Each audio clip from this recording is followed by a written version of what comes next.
Ladies and gentlemen, boys and girls, children of all ages, what happened to my music, cowboy? I had a lag, sorry. Man, killing me, bro. Made me come in on the corny landing. Oh, bro, did me dirty. Did me dirty. Welcome to World Wrestling Radio. I am Niko Exxtra, accompanied by the one, the only Vincent LaSpada, and himself, Maddog. We won't say your last name. We'll just go with Maddog. Yeah. Big moments. Go ahead and break the news for those of you that don't know. We have a partnership and a sponsor with Wrestling News Source. That is right. We are on their website. We are exclusively delivering Wrestling News Source news going forward. And this is a big deal, guys. This is going to be good. This is taking us to the next level. This is what we were looking for, is to have a home to be able to place our podcast / show. I guess we're a show because we go live too and talk to people and answer questions and comments. By the way, feel free to leave your questions and comments. I see almost 40 people in here. Thanks for joining us. Wow. We are delighted to have wonderful wrestling conversations with you. Hello, Charmaine. Thank you for joining us. Let's start off with a little NXT. I think it's appropriate to get right into it since I was just at NXT myself and got to witness the event live. Came straight home just to deliver this show to all of you because I love you all so much. Boys, what'd you think? Vince, give me your rundown on what you thought about NXT. Well, I got to say NXT was a little different this week, and I'm going to tell you why. I know I tell you guys every week that I feel like NXT is very dark. And like what I mean by dark is it's like the mood is set so dark in the building that you can feel that it's not as exciting. But I feel like this week they turned the lights up a little brighter around the ring. So I was excited about that because, you know, I'm used to watching AEW where everything is so what am I looking for? Everything's so exciting, fireworks. Boring? Everything's so boring? No, I'm just kidding. I know AEW is awesome. It's going to be awesome when people are allowed live. People are there live there. I was there today live, by the way, just so you know. People are already there live.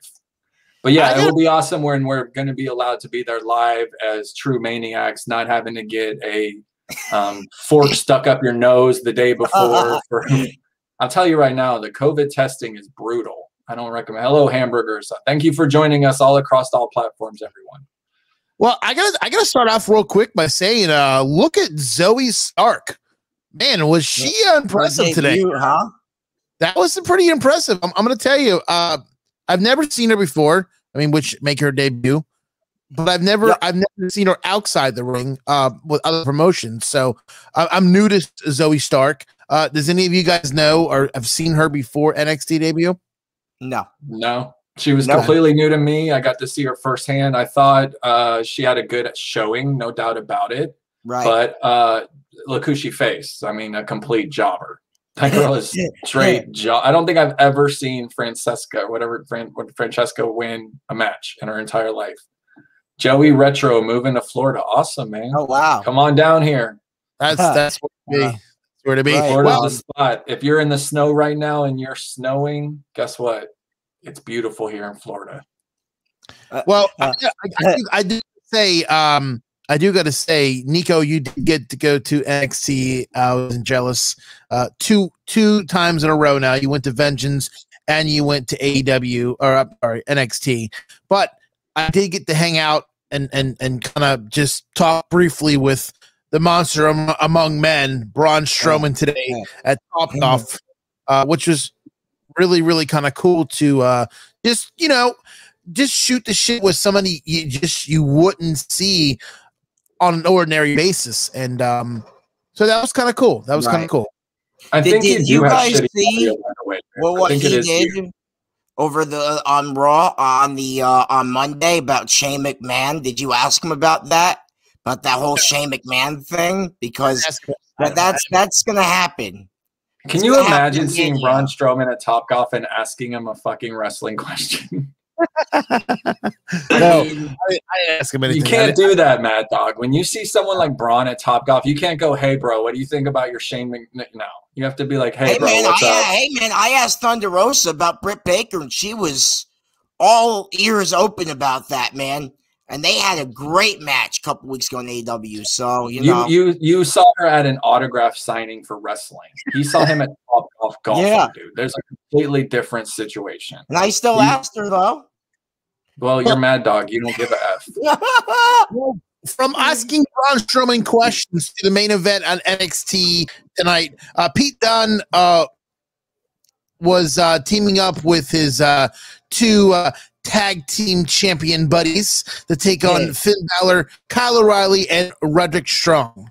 Yes. This is just a train wreck. There's no doubt about it. Kyle O'Reilly doesn't trust Finn or Roderick. Finn doesn't trust anybody. Adam Cole is looming around the corner. We were just all waiting. We were all looking around just waiting for Adam Cole to show up. I didn't know where he was going to be.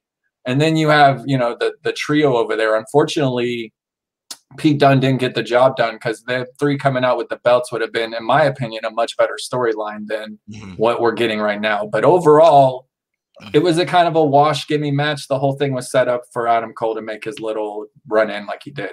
And I left a little early. Did I miss anything besides Adam Cole running in and then losing? No, I don't think I missed anything else, right? How did the show end? That was it pretty much, I think. Yeah. And not to switch gears, but I mean, I think the biggest news for me tonight, because I was going on and off on wrestling on Twitter and social media, the biggest news I heard was that Sting took a powerbomb from Brian Cage. And it was nasty. It was pretty brutal. I tell you what, I was very surprised that they got Sting to do this powerbomb because Sting came into the ring and he had his bat, and he was up against Brian Cage and Taz and the other Goonie in the ring. Right. I'm very surprised that they laid him out like that. Yeah, and Sting, it looked like he took a hard bump, no doubt about it. Well, I also heard they added a match to their pay-per-view, right? AEW added some match, right, Vinny? They did add a match to AEW Revolution, which we will get to that before we end the show.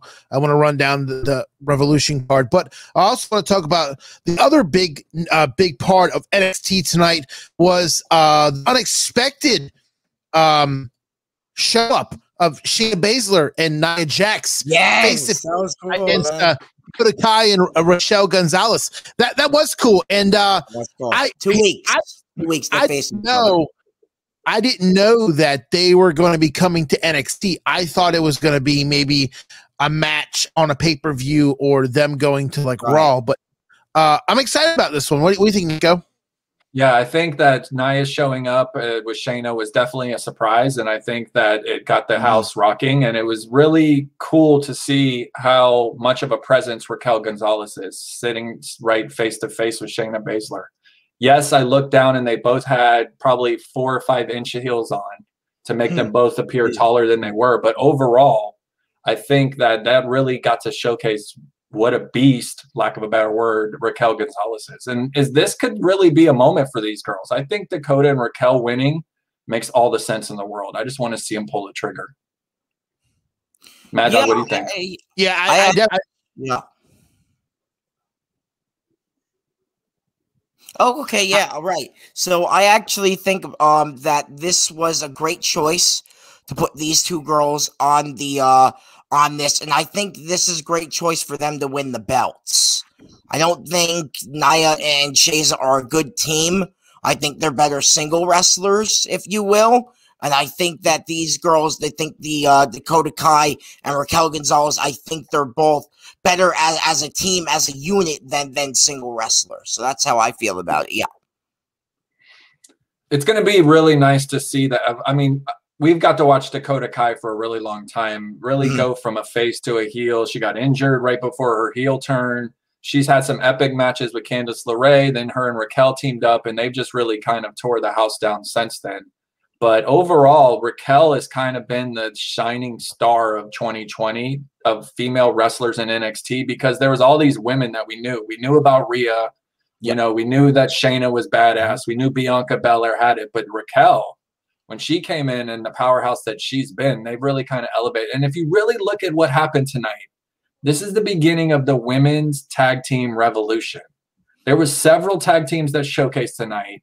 There was several women that are paired up that are short and tall and kind of big. You know what I mean? There's Raquel and Dakota. There's Candice and Indy.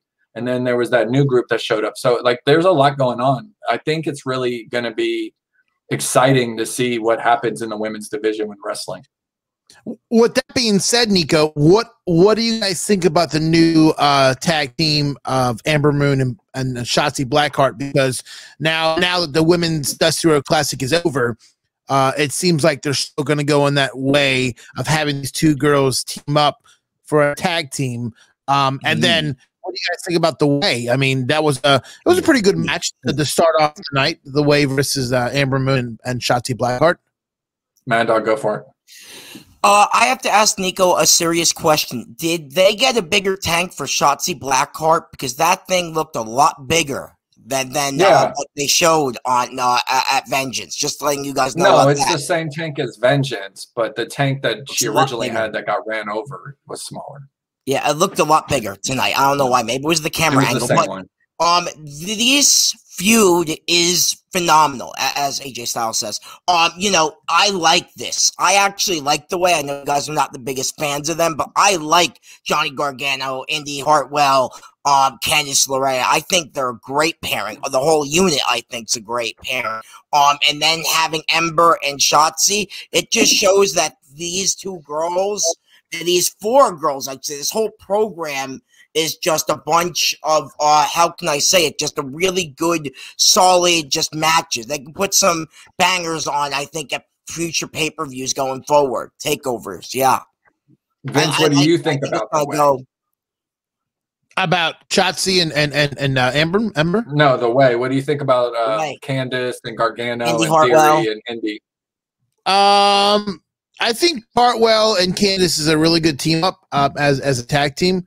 I'm getting a little tired of Johnny Gargano's antics around the ring, and I'm definitely not a fan of Mr. Powerhouse that got kidnapped over the weekend. I'm just not a fan of him. I listen. I lose respect for people and for characterism when you move a guy like Austin Theory from NXT to the main roster, and then you move him back from the main roster to NXT. So to me, that just shows that A, there's no confidence in that person, and B, there's no storyline. So you move him back to NXT to have a group called The Way, which is a little silly to me because I mean they act like 5-year-old little girls when they're like high-fiving each other, which I don't understand. But you know, it's just something we have to deal with right now. We have an interesting question here from Mr. John Swag Jonas. Should both MSK and Dakota Kai, Raquel Gonzalez win the titles in 2 weeks? On March 3rd, they will both challenge for the titles. Will they win? Yes or no? And why? Vince, go first. I could go for I like that. I could go for Raquel Gonzalez and Dakota Kai winning the belts.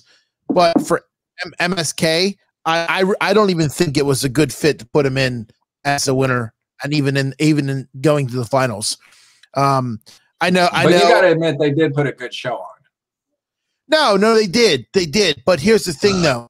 I think it's a little too fast. Like, okay, so they won the Dusty Cup, cool. But for them to win the titles, that's way too fast. Because you got to think. I feel like there's people there that have worked their ass off to be on that roster and has formed tag teams, and then you're going to put a group like MSK on in the Dusty Classic and then challenge for the titles, and then they're going to win it. No, that doesn't sit well for me. But I do see the women's side. I do see them moving up to Raw, so I can see that. Yes, you would see Dakota and Raquel on Raw for sure. For sure. Well, here's the thing.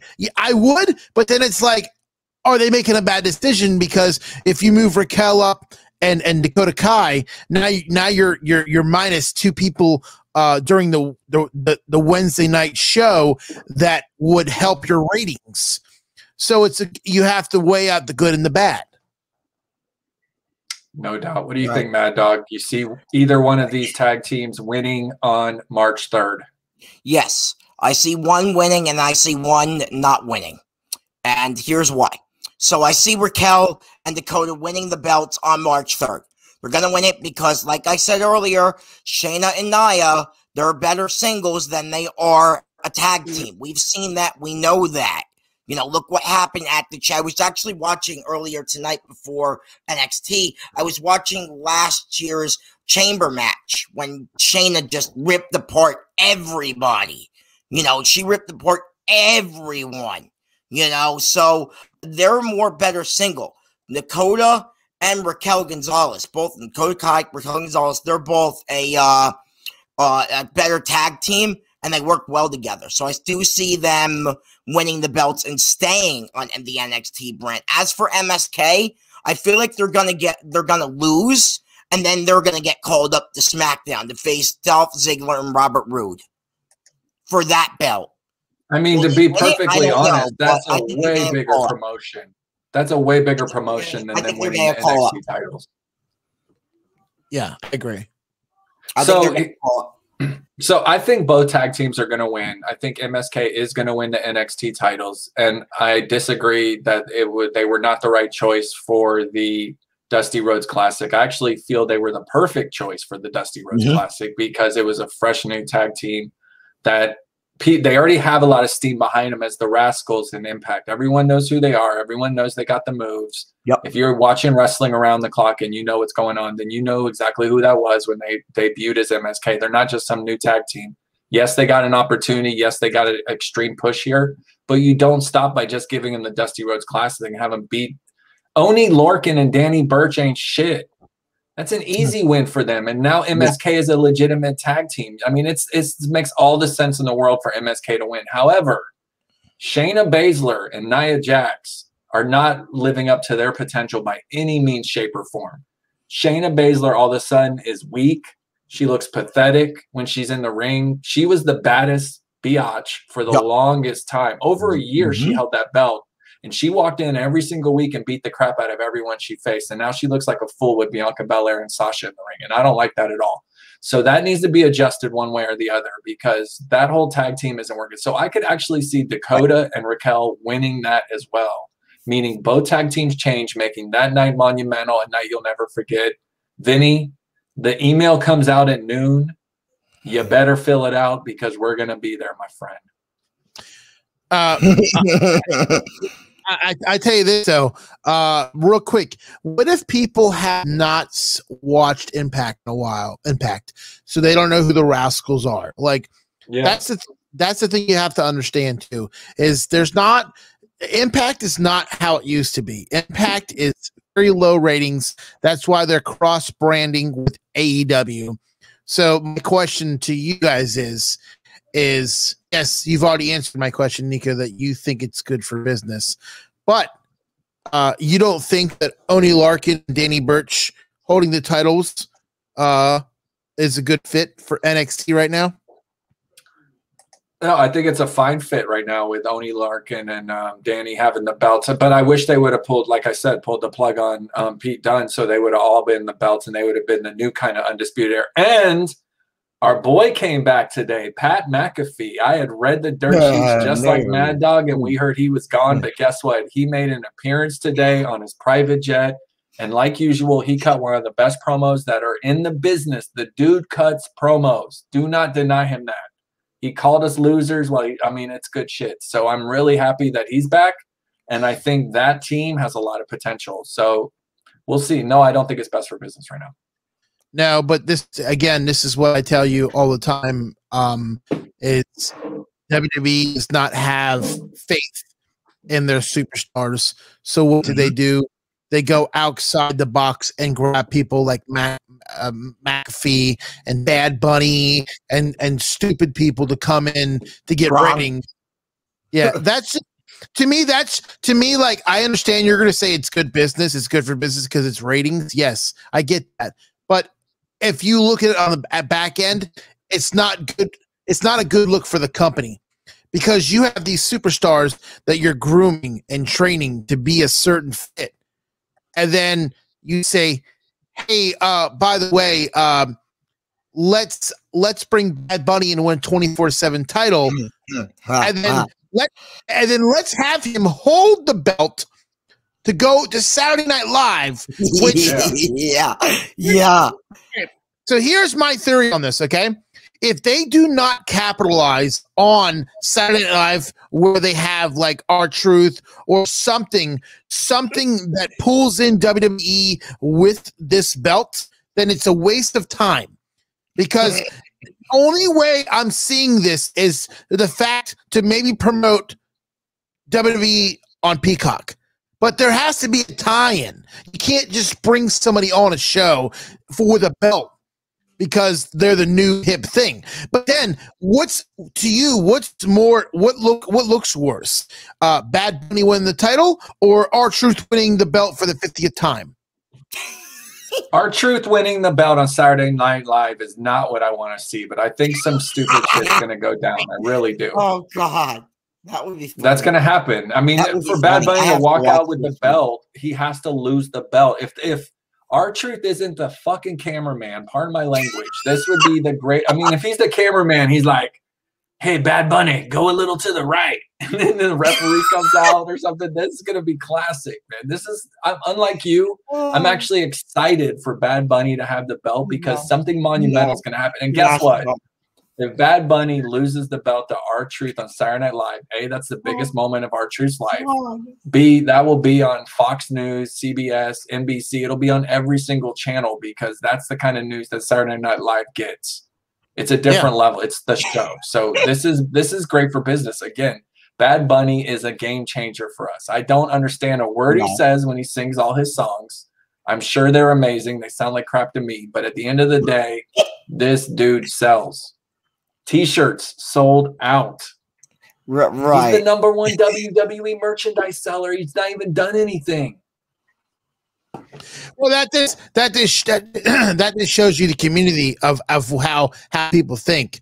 You know, it's like for weeks you have great merchandise. You have top selling guys on SmackDown, Raw, and NXT. Then some guy that talks a bunch of crazy language and comes over here and sings these shitty ass songs that none of us people that speak English can understand, and you're gonna buy his stupid jacket that says Royal Rumble Bad Bunny on it. I mean, come on, guys, really? Let's listen, fans. Let's look at the bigger picture, okay? Okay, I understand he's good for business for some way, but for me, again, it's a slap in the face to the whole entire roster. That's just my opinion. Look, the man sells and he's happy. He's happy to be living his little dream right now because he's in the ring doing shit he never thought he would be doing. Is that everybody's dream to be in a freaking ring? Is that like, I mean, is that everybody's dream? You don't want to take a Stone Cold Stunner? No. Right. No. You don't want to go cut down trees? No, I don't want to hurt myself for some stupid accident because I didn't land the right way. No, I don't want to do that. Right. I have to make a couple of comments here about this whole program. I told Vinny the other day on the phone because we were talking about this, how stupid this whole program is, and I've been saying this for months on this show, and I'm going to say it right now again. I'm a broken record. This belt needs to go bye-bye. I don't care what they do. I don't care if it's in the trash like Medusa did it on WCW. I don't care.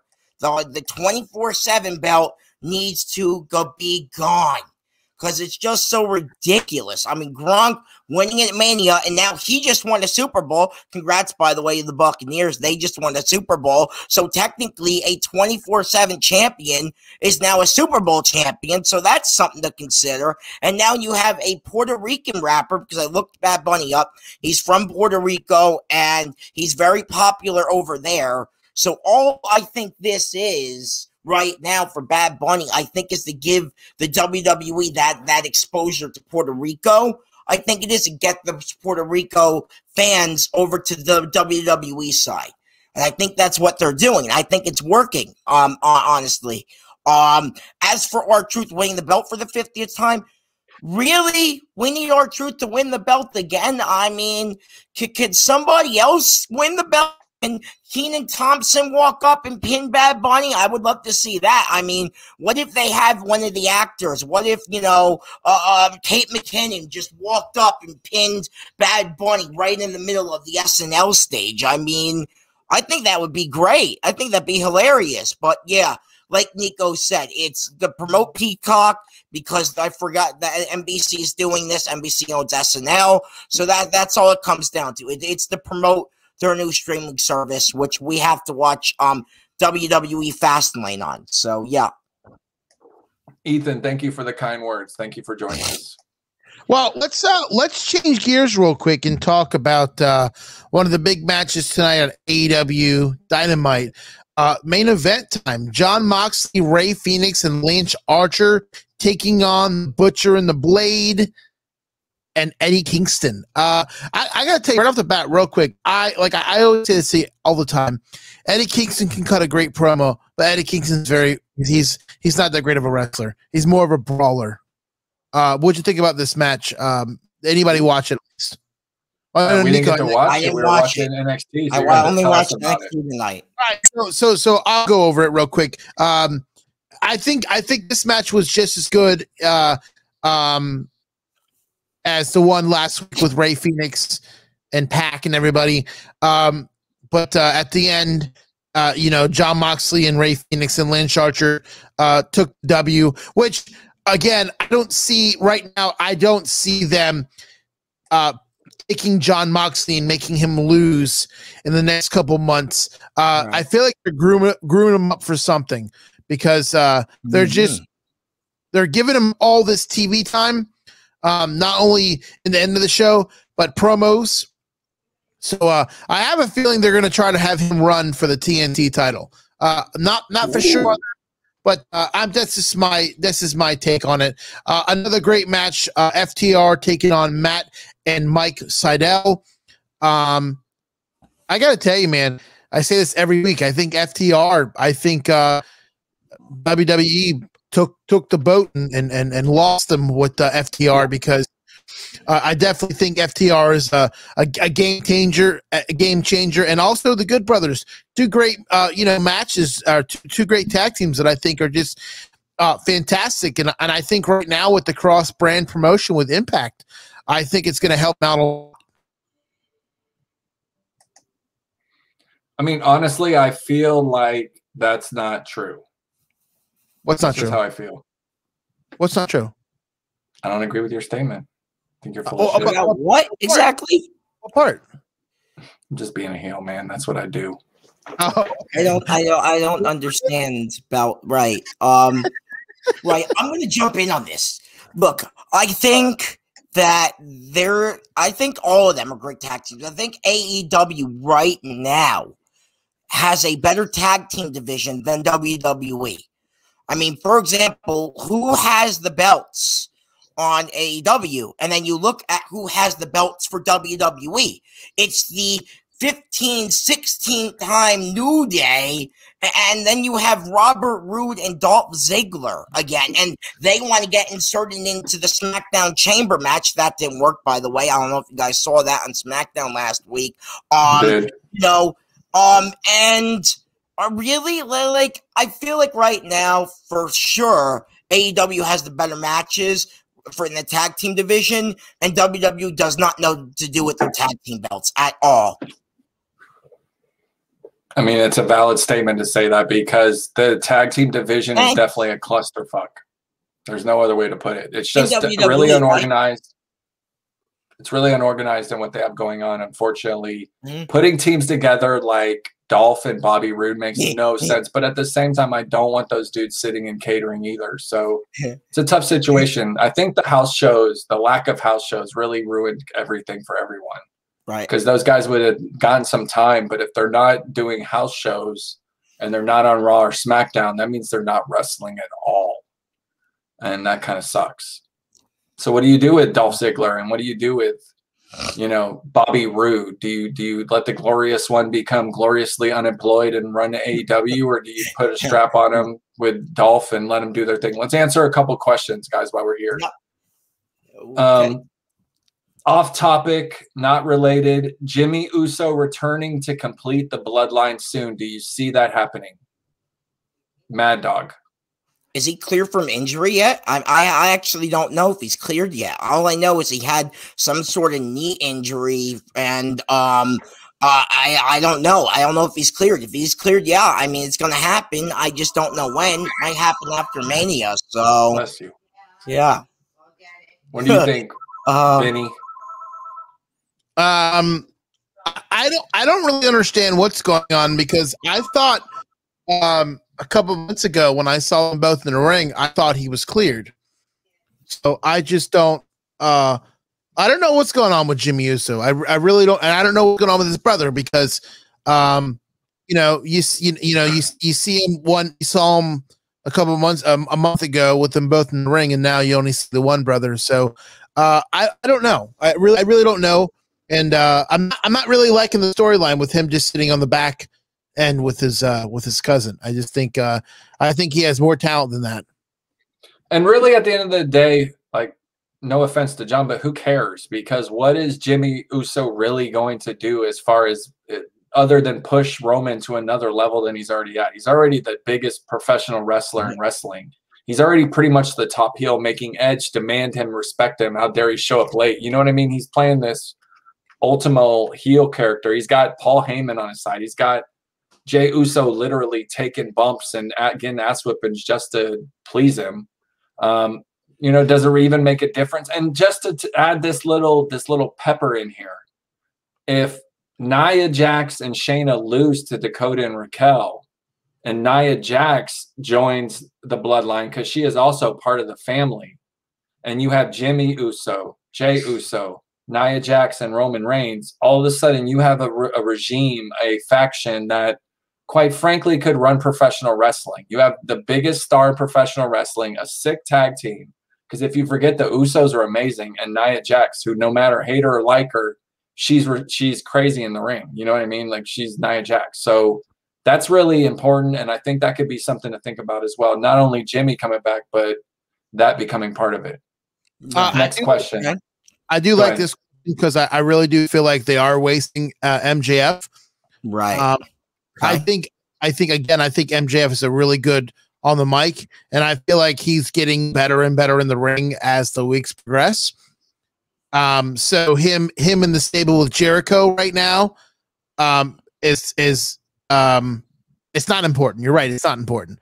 So there was a reason why they took Sammy Guevara out and put MJF in.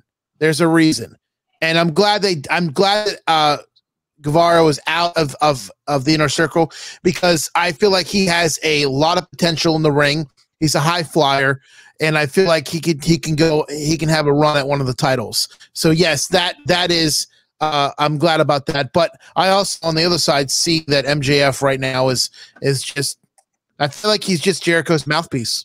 He's just lost. And it's crazy because we were talking a year ago about MJF. He was the top heel in professional wrestling. They were comparing him to Randy Orton, and now he's Jericho's sidekick. It's just really weird. I'm not quite sure. No offense to AEW, and I don't want to seem like an NXT fanboy, but AEW does not have their shit together with the storyline. I mean, they're just running with whatever they have going on. Next question. Right, yeah, I agree with that. I don't think that the AEW has a storyline for that. But I do agree with that comment. They might have to have MJF stab Chris Jericho in the back. I think that's something that they might do. And if it does happen, I think it's going to be a storyline that we're all going to remember as wrestling fans going forward. So, yeah. Not to get off topic, but I've really, really, really enjoyed this Cameron Grimes GameStop millionaire gimmick he has going on. Are you guys enjoying this like me, or do you, Vince? I figured you would hate it because I know you. I don't hate it. I don't hate it, but here's the thing. Man, I love it, dude. It's so great. But here's the thing, did I miss something? Like, did I fall and slip and hit my head for a couple of weeks? Because it's like they promote this guy as like this backwoods hillbilly, and now all of a sudden he's a millionaire. Did he win the lottery? Dude, you missed the story, bro. He invested in GameStop and he went to the moon. Oh my god! He invested in GameStop and then he invested in Dogecoin. I'm so glad that I missed that one because that's the dumbest. Hey, here's the funny thing about the whole GameStop thing. All these kids out there to the moon. All these kids right now are listening that think that GameStop is like the hottest thing since sliced white bread. I'm afraid to break it to you, but GameStop is very, very deep shit trouble. So all you people that are like bringing the stock up, get ready. I hope you all lose your money and like fall flat on your ass. Bro, I got $14.75 on Dogecoin. Don't do me like that. No, you don't. Well, real investors don't do that kind of shit. I don't like the whole thing with Cameron Grimes. I like that whole creepy thing he did with Dexter Loomis, though. That was a pretty good story. Him and Dexter Loomis doing that whole thing. But this whole Cameron Grimes is doing amazing things with what he's been given, dude. The guy is not tall. The guy is not muscular. The guy is not good looking, but he is killing it. With what he has. He is talented. I'll give you that. He is talented. He can wrestle. I'll give him that, but that's all I'm going to give him. He is killing it with what he has. Okay, next question. You like serious Jurassic Express? Do we like Jurassic Express? Yes. My answer is yes. I do like Jurassic Express. I like Jungle Boy a lot. Not because I'm a teenager that watched Dylan McKay on 90210 as his dad, because I actually think he has a lot of potential. And on top of that, I think Luchasaurus is one of the coolest characters in professional wrestling. I think he's just really fun, and I think they have a lot going on. I think Marco Stunt is kind of the circus act, if you will, lack of a better word for them. I don't see him having much longevity in professional wrestling, but you know what? I've been wrong before. What do you think? I like where they went with this because now the new match that was just added for the March 3rd is FTR and Tully Blanchard back in the ring, baby, against Jurassic Express. No, I don't want to see Tully Blanchard. I'll be watching NXT that night, so just saying. I'm going to tell you, this could be good or bad. I mean, I know they're not going to use Tully like everybody thinks, like I think they are. But if he gets a couple like spots in, like Jake does every once in a while with his DDTs, I'm happy. What do you think, Maddog? No, right. So this whole thing, I like Jurassic Express. I like Jungle Boy. I like you said, Luchasaur. I think he's cool. But no, I don't want to see that on March 3rd. Like I said, I'll be watching NXT that night because the belts are going up, and when the belts go up, it's going to be that memorable, nice. NXT. That memorable moment that they need right now. And there is no memorable moment for AEW right now. So Sting getting powerbombed, I guess that's their memorable moment. I'm not gonna lie, I was at NXT and I was looking on Twitter and I saw Sting get powerbombed and I made me kind of queasy. And I showed everyone in my little pod. I said, "Dude, look, Sting just took a powerbomb at 51 years old," and they were like, "Ooh!" They all did that face like, "Ooh!" And we all talked about it. We all had a conversation. We said, "We don't want Sting doing that." No. I don't want it, dude. Look what happened with him and Rollins. What is the point of that? Why did he need to take a fucking power bomb? Why can't he just get beat up in the corner? And I don't understand. It just doesn't. Look what happened with him and Rollins at the what was it, Clash of Champions pay-per-view in 2015. Rollins stomped on Sting, hurt Sting so bad, I thought Sting couldn't even wrestle anymore because of that whole thing went to hell. Dude, I hate that it blocks. Look at that. It blocks his whole face. Yeah. Hey, Rainbow Sunshine, quit asking us freaking thesis statements. Yeah. One sentence. Do you believe the creative team is I'm going to ask the question, then we can move away and answer it. Do you believe this creative team is sabotaging John Morrison because he was successful outside WWE? People like Kevin Dunn didn't like him. I don't get why that. He has the skills. He looks. John Morrison's 40 years old, right? How old is he? Let's Google this dude right now. He's already had his career. He was Eminem 20 years ago and did his thing. The fact that he the WWE getting another opportunity is actually quite impressive, and I'm happy for him. But no, I don't think he's getting screwed at all, and I don't think they're looking at him as some guy who's being held back. Do you feel that way? I do feel that way, and I'll tell you why. 41 years old, by the way. Yeah, I'll tell you why I feel that way, because Shelton Benjamin is back, and I don't think he was great at all. I think Shelton Benjamin has great skills in the ring, but at the end of the day, John Morrison, hands down, it rolls over him. Like, you know, the guy at 41 can still do amazing flips that you just don't get to see every day in the ring. So I do. I feel like for them to have him throw the belt on him for so long, they could easily give him the Intercontinental title again, or the U.S. title, just for another run. I mean, he has so much potential. I'm gonna here, hold on. I'm about to say no. Go ahead, keep going. I was gonna play the Sting thing, but I'm scared. Right. So I'm scared. I'll jump in on this here. I like John Morrison, always did, when he ran with The Miz. And, you know, we really see kind of two sides of John Morrison. If you watch The Miz and Mrs. show, which I do, by the way, you see a really different side of John Morrison. And it's really funny the way he interacts with The Miz on the show, and then it's the way he interacts with The Miz on Monday Night Raw. And then they brought them to Friday Night SmackDown right before the Rumble. And I think it's really funny. But no, I think they're using John Morrison fine. And the fact that they wanted to put John Morrison in the chamber match just shows that they're still trying to push him, but he's not ready to be pushed just yet, it seems. All right, guys, I'm going to share the Sting powerbomb so you can all see it, and I'm going to risk getting suspended for the rest of my life because I don't. God, here we go. Here we go. We're going to do it. Woo! Woo! You only live once. You only get 37 seconds. Enjoy it. Right back down. No. Oh, Sting took a hell of a power bomb. Okay. All right. Okay. Sting took a power bomb. Hey, he took a hell of a power bomb. Man, I can't. AEW. Hey, how AEW. You want to talk about? Hold on. Let me cut a promo real quick. AEW. You mother effers. You got me suspended till April 13th on my YouTube channel because I streamed your shitty show and decided to comment on it. But you know what? I know the rules now, buddy, and I can stream up to 31 seconds. And guess what? I just streamed 12, so I just showed your shit, and there's nothing you can do about it. That's the game. Now we're going to play it. Game on. Level up. Okay. Go ahead.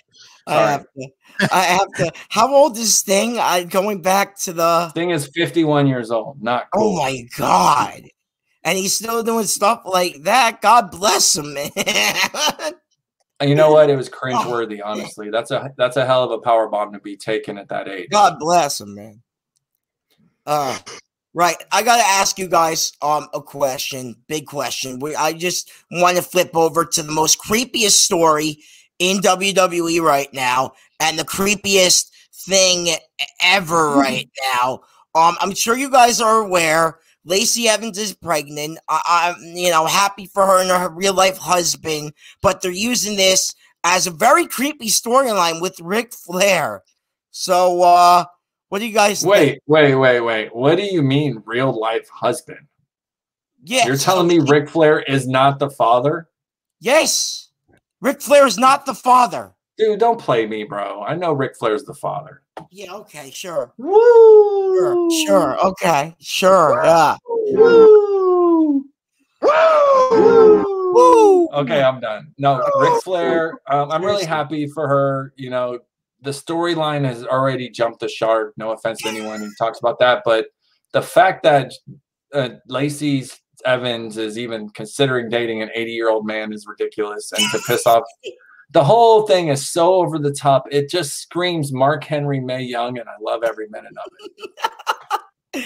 As Vince McMahon would say in the background as he's talking to Ric Flair and Lacey Evans, guys, this is such good shit. Yeah. Listen to me. No, listen, you're going to announce you're pregnant, and Flair, you're going to dance. Yeah, you're going to dance for me. And then dance for me, damn it. Like this, like. He's like, dance for me, damn it, dance. He's just cutting a promo. He's just in the back, just fucking Vince McMahoning it, dude. God. All right. I think this is amazing. I want to go ahead and wrap it up. We're at 45 minutes. We usually do an hour, but you know what? I'm tired. I just watched NXT. See you live in person. Are we gonna present NXT WWE Network? Are you? If you're asking me if I'm gonna stream it live, the answer is yes, because on TikTok I always stream it live. I don't give a shit. Right. Anyways, I want to thank WrestlingNewsSource.com for giving us the opportunity to be a part of their family. We are officially on their website as of today.